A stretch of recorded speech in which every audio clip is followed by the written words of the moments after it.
Following Olympic champion Audley Harrison's new professional career, BBC One's live from Glasgow's Kelvin Hall in 50 minutes, after a few rounds with Parky.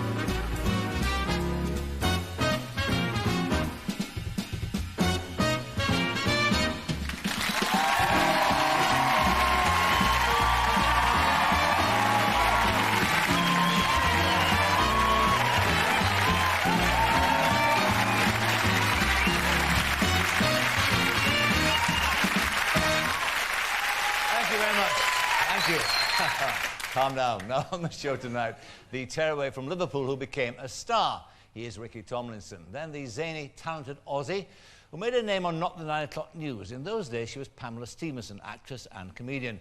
Now she's Dr. Pamela Connolly, psychologist and psychotherapist, and married to one of the funniest men on the planet. She's written a book about him. It proves he's much more than a funny man. He is both sage and philosopher. He once said, for instance, never trust a man who, when left alone in a room with a tea cosy, doesn't try it on. Ladies and gentlemen, Billy Connolly, Pamela Stephenson.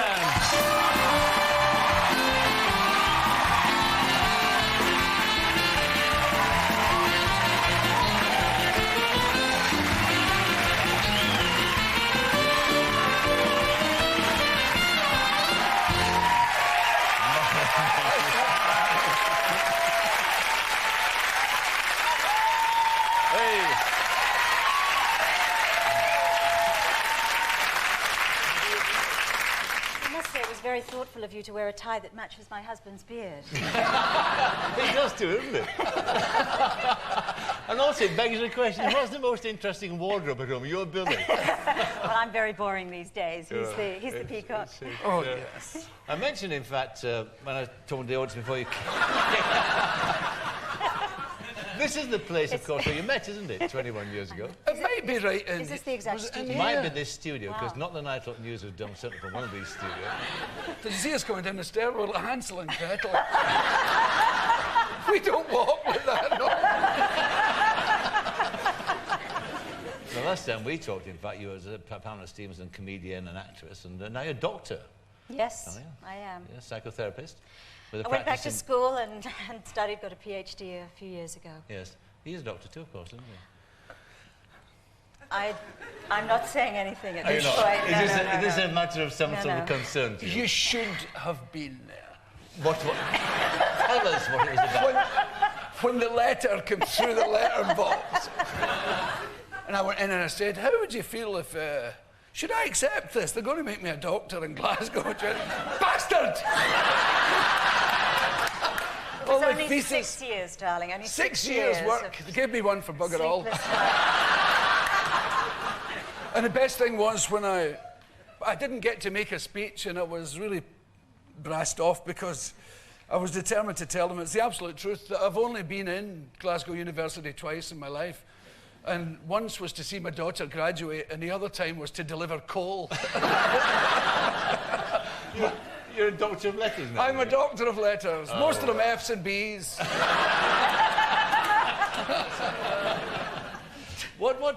Let's catch up with you, actually, since last you appeared on our screens, which was some time ago. Not 9 O'Clock News, and then you went to America, you did a Saturday night show there. You had a huge career, and then you gave it all up. Why? Well, I sort of fell out of love with doing it, and... You frightened of it, or...? No, I was a little bit bored with it. Also, actually, I think that one comedian per family is quite enough. It probably is. Right. And the children were getting older. It was getting more difficult to move around and do shows and so on. And actually, I was just ready for a change. I really wanted to change my career. I really wanted to go back and do some studying. I wasn't even sure, but I'd always been interested in psychology, so I chose to do that. All right. And do you miss the performing? Not even slightly. Not the whiff of cordites? You don't miss any of that? You don't? No. I did all the things I wanted to do. I mean, Not the 9 O'Clock News was wonderful, and Saturday Night Live was wonderful, and My own shows were wonderful. I was very happy doing them, but I was ready for a change. It's strange to think back. It wasn't that long ago, of course, was it? But you were kind of that rarity, weren't you? You were a woman who was both sexy and funny. And I mean, those days, I mean, it was impossible to prove that you could be that, and you did it. Well, thank you. It did seem like I was pioneering to a certain extent. Yeah. No more, no more. There are plenty of beautiful women being comedians. You certainly brought this going. Let's be reminded of the moment when you two met, professionally speaking. We've got it here. Great. This is you imitating Janet Street Porter, interviewing the young up-and-coming Billy Connolly.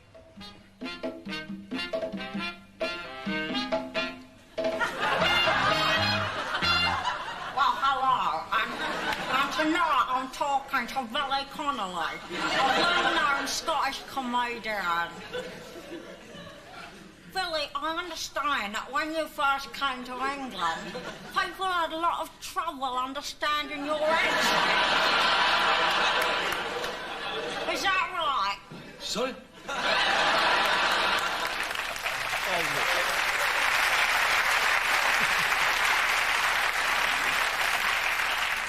And love at first sight, was it? Oh, it was a terrible hangover as well, I remember. The truth is, I didn't understand a word he said when I first met him. Not a word. Yes, you did. I didn't. You did. It was just when I was... Every now and again. Every now and again. When I get angry, you didn't understand me. When I get angry, you know, when Scottish people get... Well, when Glaswegians get angry, it's a bit like dogs fighting. So, yeah, like that. She had trouble with that. But a lot of the time is, you know, you're just doing it for the effect. It saves you punching people. You know, I didn't want to punch her, don't get me wrong, but, you know, you just... And she had real trouble with my accent. You still swear in your sleep, you know. Does he? Yeah. Does he? It's terrifying. Really? You can tell he's swearing, but you can't quite make out the words. Like... You should see me. Punches. You should see me. I've got Biggles. I go to bed like Biggles. I've got a breathing machine. You know, bandits at 4 o'clock. The clothes come.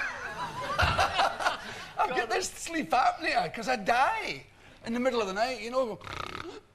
Pamela's halfway to the phone to get the police or something. Go and start again. So they give me this breathing, and it's brilliant. But it's weird. You can't have an affair. No. You can't say, so let you come back to my place. You get the old head. What's here? Open the bomb doors. We're in for a good night. Chalks away. Bandits at 4 o'clock. Oh. But wasn't it one of the reasons why he dreams this? He has a recurring dream too. That when you found out about it, this interested you to the point that you actually did start thinking about, you know, writing a book about him. Well, he told me about this dream as I was writing the book, actually. Oh, right. And it was quite a revelation. I thought it was an amazing dream. I mean, Billy doesn't want to hear. He thinks it's psychobabble, but, you know, Billy, because he was so abused as a child, he had this... I'm not going to finish this. He had this recurring dream that he was drowning, right? Yes. And that he would eventually discover that he could breathe underwater. And that's the reality of his childhood experience. He actually did sort of find a way to survive, even under terrible circumstances. Yes. So I thought it was an amazing dream. And I woke him up once when he was in the middle of that dream. He was cross with me because I'd woken him before he got to the bit where he could breathe underwater. But what started you on the trail of this book? I mean, there was a moment in time when Billy told you about the abuse he had from his father, wasn't it? And is that when it started?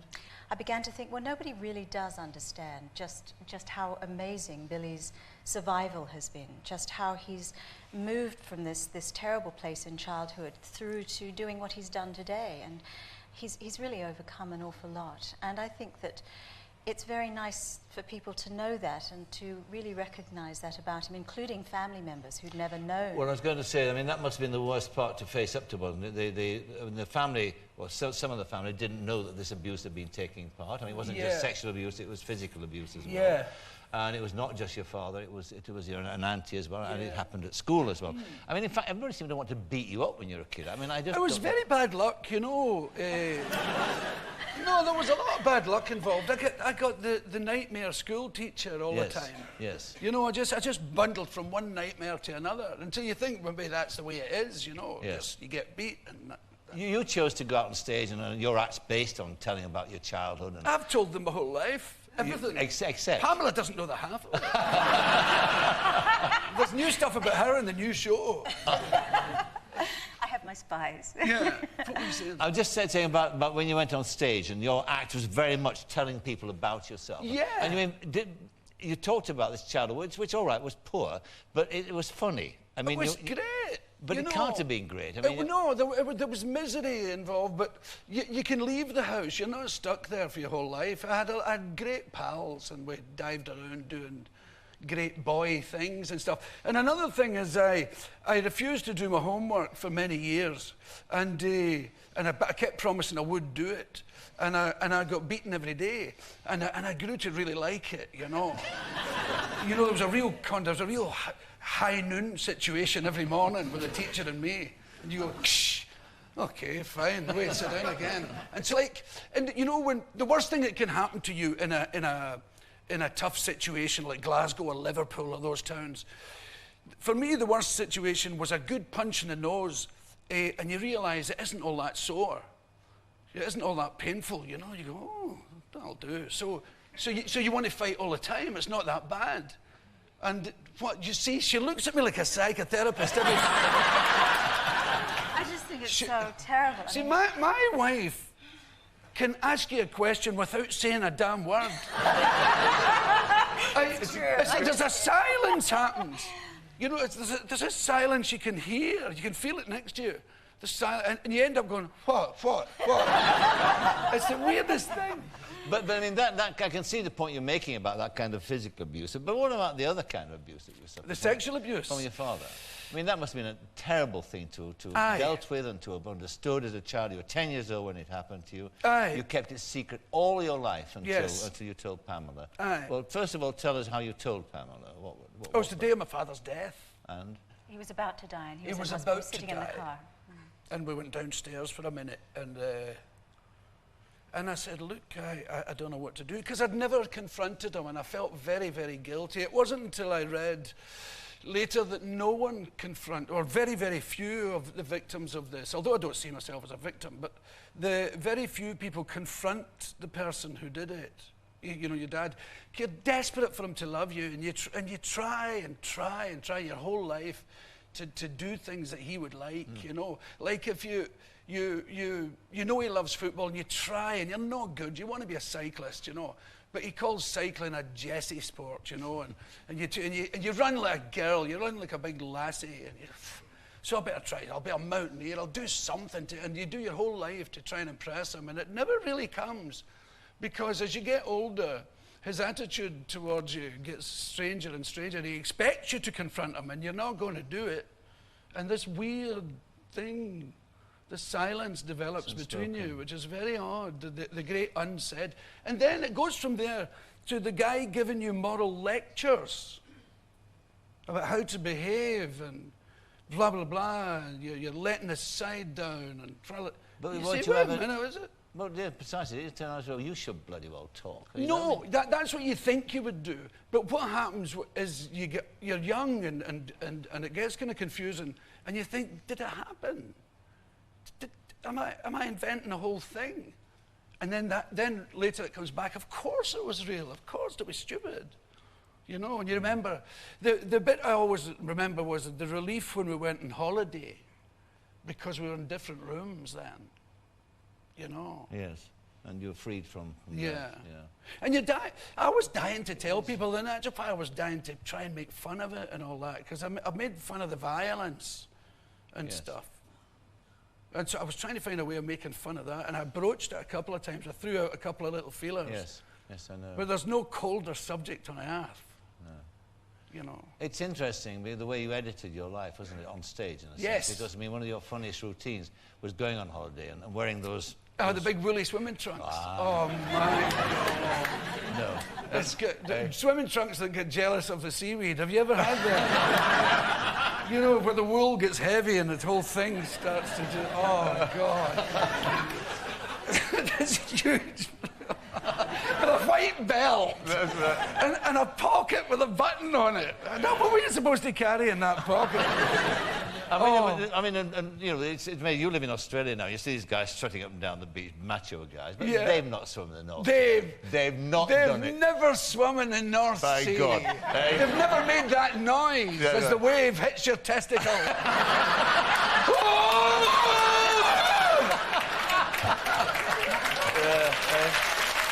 That's right, it was here. Oh, yeah. God, I remember that so well. So very well. So very well. We took our teenage daughters to see Billy for the first time a couple of months ago. Oh, yes. They came to Dublin. At the end of it, Amy, our 15-year-old, said, she sounds like a valley girl. She says, Mom, I can't believe I'm related to him. I said to Scarlett, did you enjoy it? And she said, oh, it was awesome. And I said, what did you enjoy best? She said, the woman with the weather chimes pierced in her vagina. I was talking about people who pierce all these bits of the body. And I said there's women in California with wind chimes hanging out their knickers.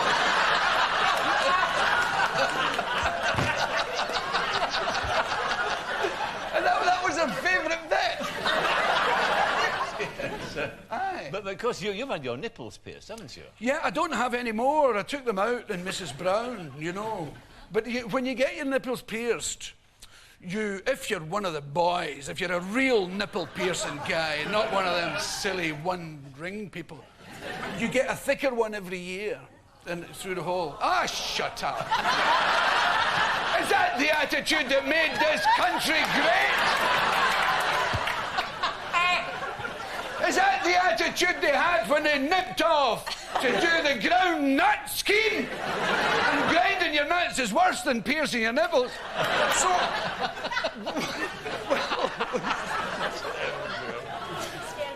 Pierce next. Yeah, well, this is it. I don't want to pierce anything. I fancied the willy, though. I thought, oh, let's... But you know what put me off? What? The guy holding my willy to do it.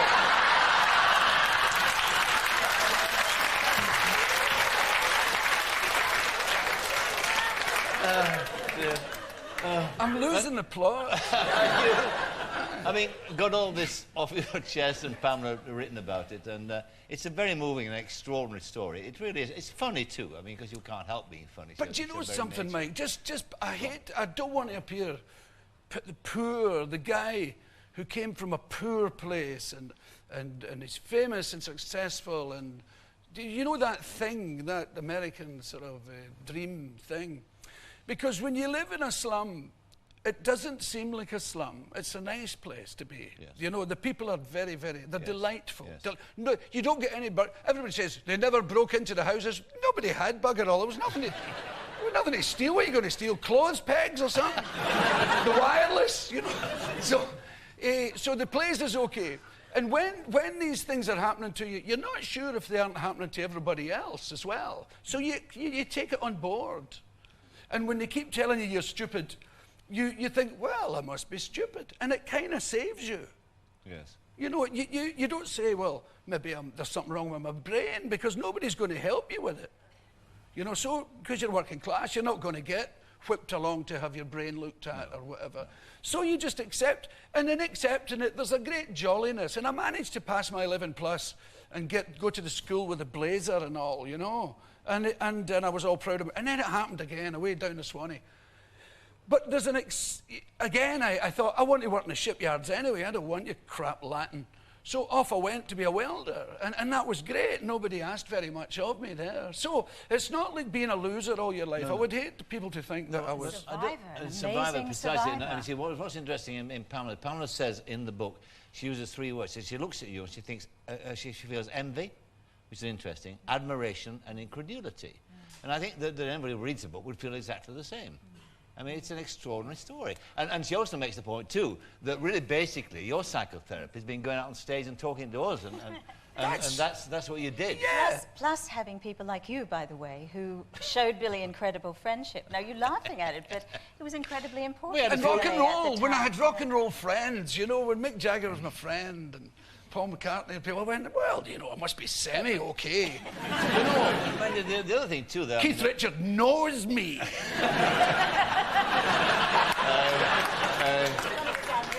You know, in the book, this is very sad, this, and the sad thing in the book is that you want to be on Eric Clapton's fridge. Because Bobby Ball was on it. I was consumed with envy. I went to Eric's house for a party, and I saw a photograph of Bobby Ball. I went, oh, well, it was Cannon and Ball, but it was from Bobby. Maybe the both, but I read Bobby's one. Yeah, Eric, tra-la-la, how's the... Bobby. I went, how does he know Eric Clapton? So, and then there was another one from Bob Marley, and it said, I shot the sheriff, right? And all that. And I thought, God, I wish... That would be... Imagine being on his fridge door. You know, I mean, I love Eric Clapton, you know. And I love lots and lots of people, you know. I love Earl Scruggs, the banjo player, and most of the people I love are dead. It's not a weird sexual problem. Thank you. No! You're my lovely. Talking about death, too, there's again, it's the interesting part of the book, where you talk about that one time you actually thought you might actually emulate Salvador Dali, who wanted to actually eat his lover, or she should eat him, whoever died the first. And you and Pamela are going to eat each other, whoever died the first. I still intend to do it. You do that? Yeah. But I was telling her the other day, just a wee bit. I don't want to eat her whole body. I think it would be nice to eat a bit of if your wife died first, to eat a bit of her. It would see her off, you know. You know the way... the movie that followed Silence of the Lambs, when they're eating brains and they just, like, pick a bit of it and eat it. Well, I thought, oh... That'll do. Just fry a wee slice.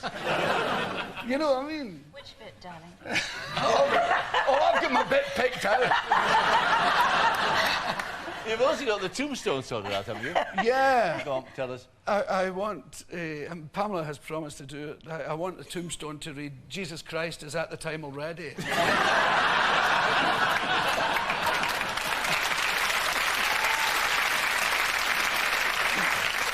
The other one. I've got another one. I want to get the sound system fitted next to my tombstone, behind the flowers and all. And it can be set off by you standing on the grass, because the other idea is to have wee tiny letters on the stone, so as they have to go up to look. And that'll set the thing off. And you'll read, you're standing on my balls. And then it'll go, bug it off! Are you? No, I mean, is he like this at home? No, no. Does he rant? I rant all the time. You rant, yeah. Oh, I love a good rant. Osama bin Laden. And Osama bin Laden, I call him. I go for it. You know, you must see those. Somebody says you're not allowed to tell jokes about the war. Dear God, there's no better. Can you? I was on tour, and the Americans are dropping bombs and food. I mean, what's wrong with this picture? Can you imagine being an Afghani who get killed by a big box of food? And the next step is obviously edible bombs. You know, you'll just drop a big giant licorice allsort. Can't they see? I mean, it's been interesting reading the book, because you know, I've sort of followed your career over a part of the time that certainly the time that Pamela's been with you. I suppose that we should all thank you actually for the main thing that you did, and that's that you got him off the booze and the drugs too. I mean, you in many ways saved his life. I don't really think you can save somebody's life. I think they have to be ready for that to happen. I think they have to decide to do that themselves. But you promoted the idea. I definitely promoted the idea. I definitely said, there's no chance for us unless that stops, because I'm not going to deal with it. I remember asking you. I asked you a couple of times. Do you think I drink too much? I'd be the wrong person to ask it in those days. You know, he said, get them in. You're a tight-fisted Scottish person. Yes, I didn't know you asked the question when it was your round. I noticed that. But you see, but I was suppose in many ways that's typical of your friends at that time, because we saw Pamela as being the woman who was kind of taking you away from us in a sense. Because there's nothing closer, is there, than a male drinking school. Yes, there's nothing better. Nothing better. It's good fun. There isn't. It's good fun. I mean, we enjoyed each other's company. And then this person came in and he started changing. We all thought, what's she done to him? You know. And you will be aware of that, of course. Yeah. Well, very, very understandable that one should be concerned about it or even suspicious. That's right. Yeah. But it was a good thing that you did. I think so. Sure. Oh, it was, aye. Because you get to a point where you think you might die and you start looking forward to it, you know. It's kind of like showbiz. Yes. You think, God, this will get me, and you think, well, I'm going to be one of them. I'm going to be one of the dead ones. And you think, yeah, that's okay. I'll settle for that. Yes, that's right. Yeah, exactly. It seems quite okay. And mythology that grows up around drunks who will fall off the perch. It doesn't seem all that bad. And finally, I mean, having written the book yourself, or you've said that you I think you admire him more, don't you? Having gone through that voyage with him. And it was an extraordinary process writing it, and I'm sure. It was cathartic for both of us, and I found it very painful, and I think Billy did too, you know, just seeing it laid out like that. And when someone very close to you has gone through that and you're really forced to take a look at the details of that, it's painful stuff. I mean, it was, and you know, Billy's always going to make light of it, and he's always going to show what a survivor he is, but it was bad, and he did survive it brilliantly, and he was able to take care of his massive talent. That's one of the most important aspects of this. And but it was hard, and it was hard talking to members of the family about it. But it was very healing because the family was very split. A lot of people didn't know. See, my brother Michael, I feel most sorry for. And I still didn't tell him. I couldn't tell him. I was sitting on the couch with him, and I just couldn't do it. I just couldn't get it out. I had to leave his house, and Pam told him.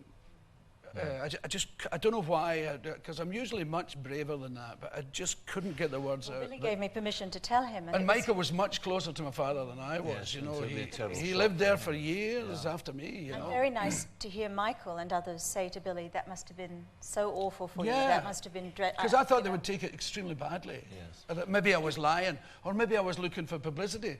But I don't look for publicity. I don't need publicity anyway. I don't look for it, and I don't believe in people who do.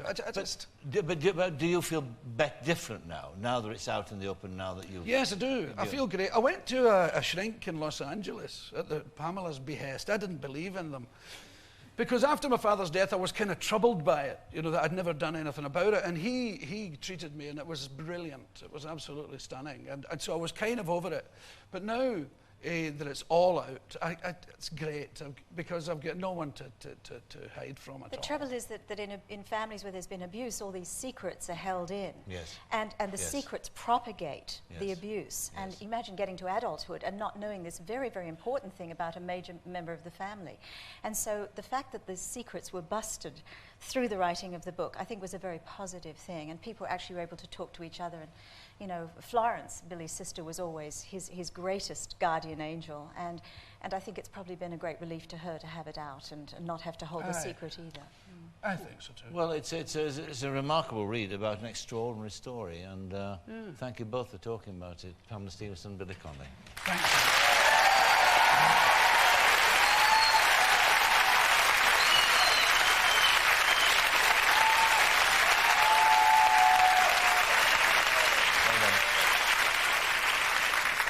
Music now, and one of the most talented and popular singer-songwriters of the present time. His best-selling album, which seems to sell forever, is White Ladder. From it, the hit song Babylon. Welcome, please, David Gray.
wild, and all the lights are changing red to green. Kicking through the autumn days, chemicals are rushing in my bloodstream. I only wish that you were here, you know I'm seeing it so clear. I've been afraid to show you how I really feel, admit to some of those bad mistakes I've made. Well now, if you want it, come and get it, crying out loud.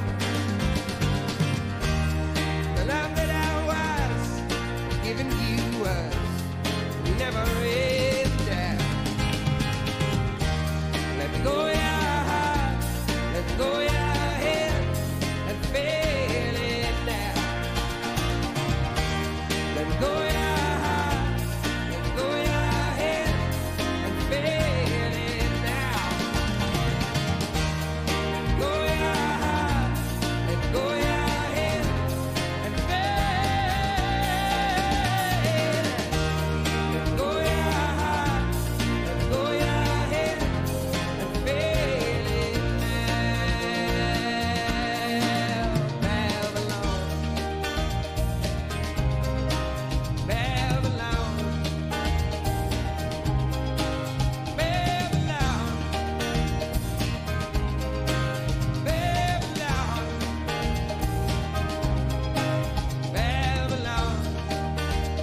Wow, wow, wow, wow, wow.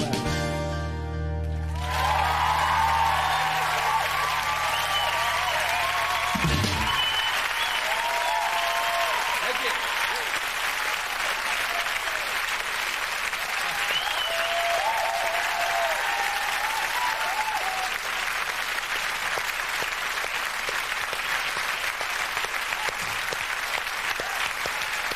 Now, my final guest tonight is a building worker who became an actor, and a very good one too. There's an integrity and a power to his acting that can't be taught at drama school. He's best known as the nation's favourite couch potato, Jim Royal, in the Royal Family. Ladies and gentlemen, Ricky Tomlinson.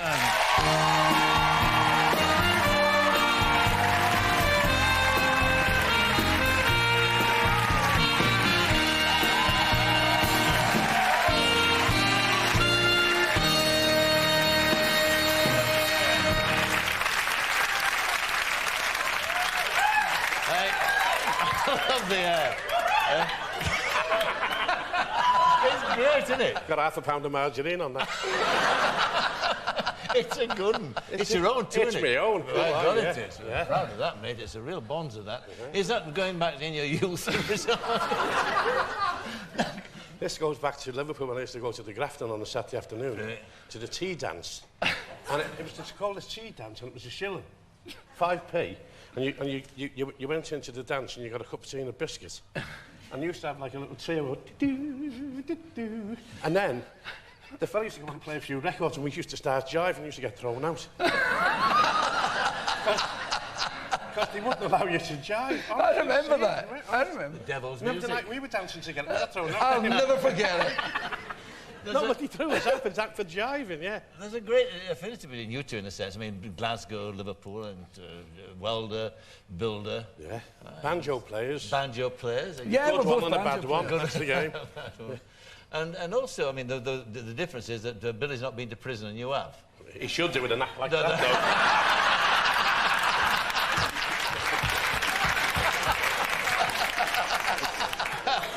But can we just talk about, because that's a fascinating part of your life. You're a labourer, you were arrested and charged with incitement to Conspiracy riot. we were charged with, Conspiracy. yeah. And sent to prison for 2 years. Well, the reason why they charged us with conspiracy was the actual offences carried like prison terms of 3 months or 4 months. If they use a conspiracy law, then they can give you life. They've got you forever. And that's what, but we were actually offered a deal in the cells. Plead guilty, and you get fined 50 quid, and the union will pay the fine. And I said, didn't you? Because I've never been in trouble with the police, I'd done nothing wrong. And there were 6 of us on trial, and 2 of us said, well, we're not pleading guilty, and the other 4 wanted to take the deal. And good enough when we said, well, we're not, we're having a go. And they stayed with us. But what about yourself? I mean, how did you handle prison? well, it did change my life, honest to God. You know, I mean, I had a tremendous family. I mean, my mum will be watching this tonight. She's 86, Peggy, and honest, I love her to death. I love her to death, and I was interested listening to Billy talking at the back there. I was fascinated because I adored my father. Well, you were lucky, weren't you? He was 55 when he died, and I miss him now. And he's the first man, I know this sounds a bit cunt, he's the first man I ever kissed.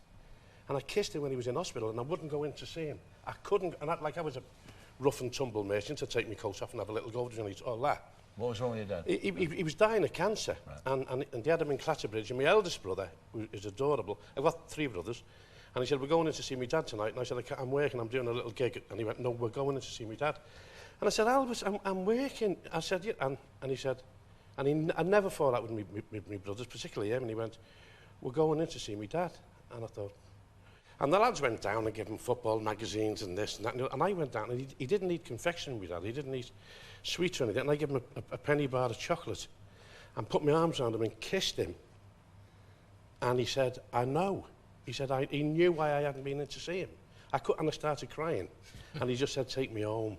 And we took him home. He died a few days later at home, you know. But I adored him. And when I used to go to school and kids would say, oh, when I go home, my dad's going to kill me. I couldn't. I said, what do you mean your dad's going to kill you? Never hit you. My dad used to come. He was a baker, as I say, so he worked nights. He'd go home of the morning. And we'd be in the playground, and he'd come along with a bag full of buns, you know, barm cakes we used to call it, the baps now, aren't they? Yeah. And they'd be buttered, and he'd hand them out to all the kids. And he went on strike once, him and his mate, in this little bakery. And he went on, so that was it. And he had to go in and bake for the hospitals and stuff like that. And I came home and I said, hey, Dad, I said, everyone in school's got these barm cakes, you know. And he went, no, he said, I go out at 5 o'clock in the morning and put them through people's letterboxes who've got kids. So we used to go around and put barm cakes through people's letterboxes who had children. So the kids wouldn't go under it, and he was on bloody strike. How did the prison change you? And it did change you fundamentally, didn't it? Because it changed me absolutely, because like Billy, I passed a scholarship when I was 13. You used to have a 13 plus in them days for, I don't know, kids who you thought maybe should have passed the 11 plus and for one reason or another didn't. And I passed it, and there was a choice of 3 sort of colleges you could go to in them days. You go to a technical college and become a building worker, which I did. I became a City and Guilds plasterer, or you could become an engineer. Or in them days, you could go to what they called a commercial college and learn to write, to type, do shorthand, and concentrate on English, and that's what I wanted to do. I was desperate, and I couldn't, because I suppose it's the equivalent of like sort of being gay a few years ago. It was one of them things. And so I Johnny Jesses. Honest to God, yeah. And I used to have to, like, the school cap, and as Billy said, you used to have to take it off when I got off the tram, coming home and put the cap in my bag, and I was... but when I went to prison... It's terrible how inhibited you are. Yeah, but when I went to prison, I was in solitary confinement for sort of so much of the time that I used to, like, sort of write on lavatory paper or get books sent in, and I could write and just, as you say, pour out what's inside you. And then I started listening to the radio, to Radio 4, and to plays, and it's weird. It's absolutely weird. And I love classical music. Now, I can't understand the blind word they're singing about, but I adore it. I love it, you know. But you also, I mean, you used to, because you could write, you used to write letters for prisoners who couldn't write, didn't you? Mostly Scotch lads. Honestly, this is amazing. I'm telling you, I used to let them in the cell, and they'd come in and say, I can't do the accent, but they'd say, can you write us a letter home somehow, you know? I'd say, yeah, OK, what's your wife's name? So-and-so and so-and-so. What do you want them... Tell them I'm sorry and, you know, won't do it again. So I'd write these letters, and at the end of the letter, I used to say to them, what do you want me to put? I love you and miss you. And every time, they'd grab you and they'd have you up the wall. They'd have you up the wall like that, like an old chicken. And I'd say, what's the matter? I'd say, don't you want me to say, I love them?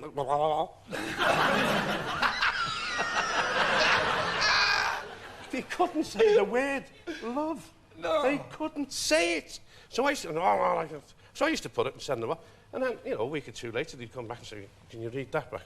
And the replies were wonderful. And I've seen these big, hard cases, like little tears in their eye, and pretending they've got a cough.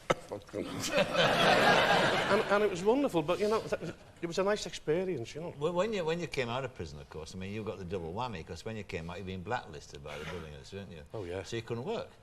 No, so couldn't work. Blacklisted. Used to have our photographs up in the site agent's office. So, and my mate, Desi, I did have our photograph. So my mate Desi Warren changed his name to Jones because he was living in Chester, you know, on the Welsh border. So he changed his name to Jones and dyed his hair and put these thick glasses on and walked on the site and walked up to the altar. One of the lads shouted, "All right, Desi!"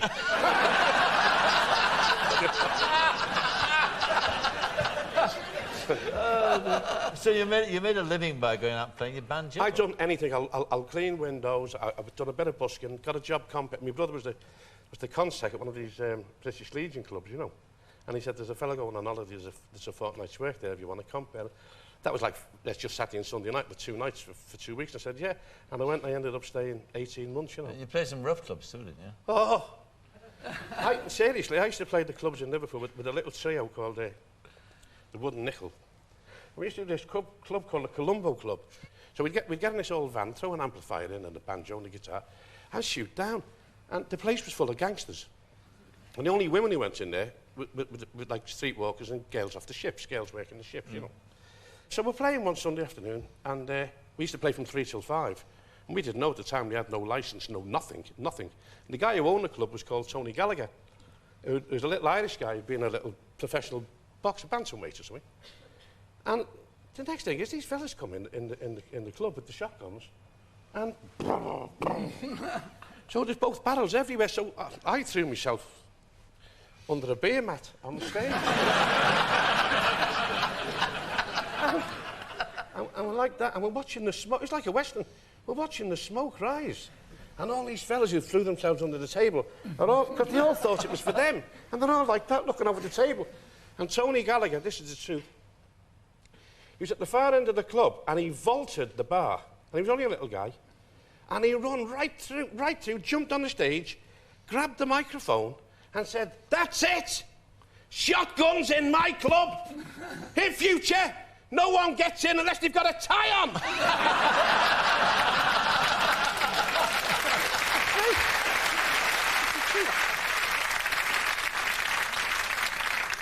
I mean, well, what about the acting now? Because this is what you're best known for now. And as I said in the introduction, I mean, you've got this kind of integrity and truth about your acting that you can't learn at drama school. Have you thought that you might go to drama school?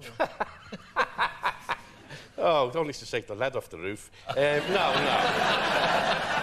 No, I've been a lucky guy, haven't I? I mean, I've had a few little breaks and I met some lovely people. I adore Caroline Aherne, and that's why I abhor what they write about in the paper. She is wonderful. She's sensitive. She's so generous with time and with money.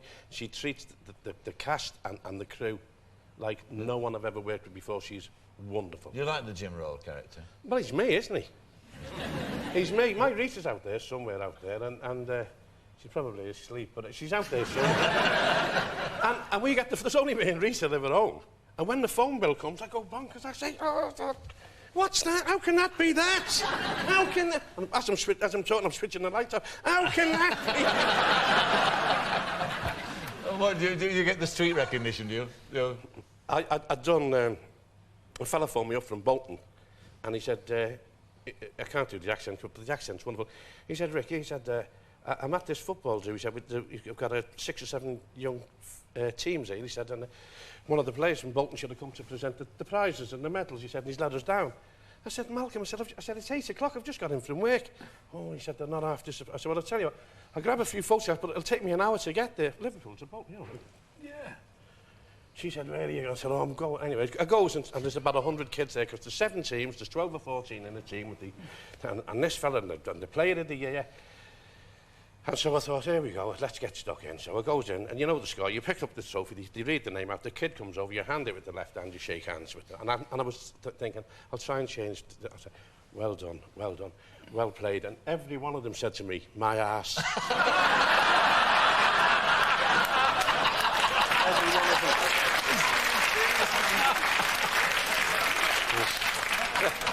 It's a lovely... such is fame. Now tell us, because you're going to conclude the entertainment tonight with this wonderful number, which is called... Are you looking at me? Are you looking at me? But a fella come to me and he said, would you sing this song? And I said, he's here tonight, Phil. And I said, I can't sing. I love music. And I've got one... My eldest brother was talking about before. It was fabulous. He's like cross between Dean Martin and Billy Eckstine. He's a real good singer. I said, I can't sing. He said, oh, come on, do it. And I said, well, I will if I can get someone to sort of give me a little bit of support. So I got in touch with Noddy Older. And we actually sent him a fax, you know, saying, Dean, Noddy, you're making this record. Will you come down and just do a little bit of backing vocals?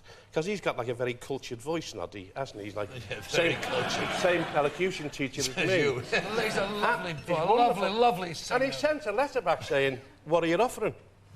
So we sent another fax back saying, £12.50 and a week in my caravan in Benidorm. And we've actually signed the contract. And he's here tonight to give me a handout. All right, so we're going to hear it now. Yep. It's a rumbustious, please. I love this. You like this, do you? I love it. I saw the video. It's brilliant. All right, then. Ricky Tomlinson, your band awaits you on there. Ricky, Thank you very much indeed.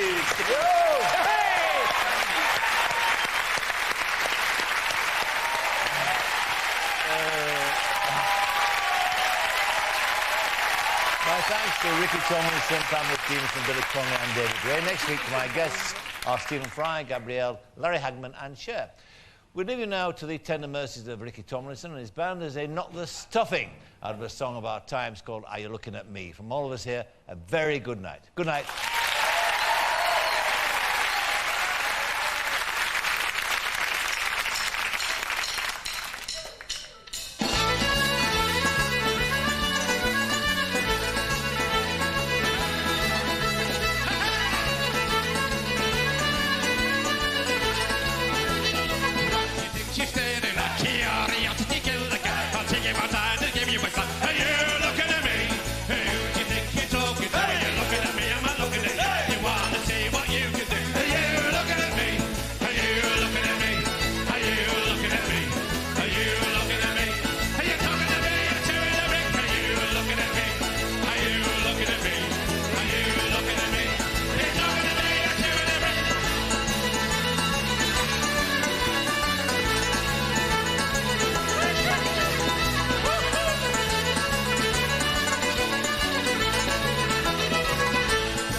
Thank you very much.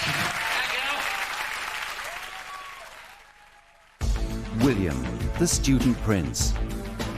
As he starts his first year at university, just what is going on behind closed doors?